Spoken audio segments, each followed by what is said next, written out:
Hello everyone and welcome to a new video from Your Destiny. I'm Eddie the Chump and today I'll be talking about leveling up in Destiny 2. I can't believe it, the day is finally here, we get an entire new adventure to play, and I bet all of you are already playing it or watching the clock at work until you can rush home and grind. Now there's a dual leveling system in Destiny 2, much like the first game. One is your experience level and one is your power level, which replaces light. At some points in the game they feel intertwined, but they're actually not, and there are some pitfalls you can fall into that will make power leveling for endgame content more arduous than it needs to be. One thing that you're going to want to know straight away is how to level up your Guardian to 20 as soon as possible. While doing this, you need to put your power level concerns to one side, as if you follow the steps in this video, you'll be doing just fine for that. The reason you want to hit 20 as soon as possible is because every faction that can reward you with engrams in Destiny 2 requires you to be level 20 to actually claim them. In fact, it's actually a mistake to level up factions with tokens early in the game. Yes, they do give you better gear, but once you go past the faction level experience threshold, that engram will forever be linked to the power level you had at the time of doing it. So actually, just ignore them early on. Hoard all your tokens. You want to save your good engrams for later. To actually get to level 20 as quick as possible, you will have to finish the story. Thanks, Eddie. That's not obvious at all. It is true though. It's actually quite dense content for the most part, and if you complete the requisite adventures that open up as part of that story, you'll also be doing fine for power level as you go along.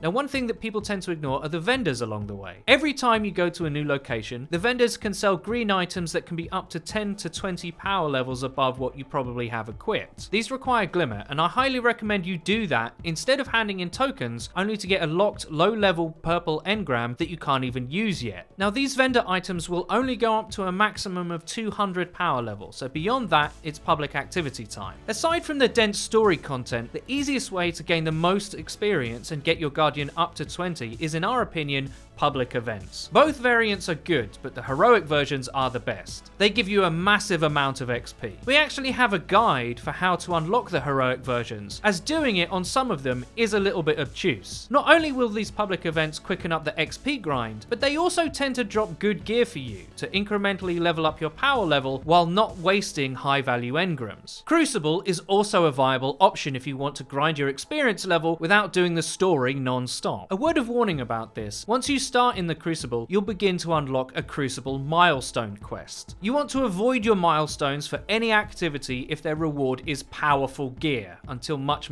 later. Especially don't do them if you're not level 20 already. The reason for this is powerful gear quests are on a weekly reset, and there's some of the very few ways to get rewards that have a power level above the soft limit of 260. It's a bit of a dance routine leveling up to 20 without wasting some of the content that will get you raid ready later on. The most efficient way to level is to play the game constantly replacing your blue and green gear until you get to power level 260. Think 2 blues from Destiny 1 if you ever did the Omnigul cheese. Get to level 20 as soon as possible using the story, Crucible, and public events. Then get on that power level faction grind for all the sweet legendaries. You'll actually unlock a lot of the adventures, strikes, and challenges before level 20, and they're all factions that give you packages, so that's why I've recommended quite a narrow list of things to do. You don't want to waste a weapon quest that drops a top tier item if you're level 18 with 190 power. I'll say it again: story, public events, Crucible, but avoid its milestone. You'll be there in no time, and then the real game begins. I really hope you enjoyed the video. If you did, please don't forget to leave a rating. If you never want to miss another video of ours again, please click the bell icon next to the subscribe button on our channel to join the notification squad. You'll be in good company. And finally, please check out our Twitters where you can find updates about new videos and other cool stuff. I've been Eddie the Chump, and until next time,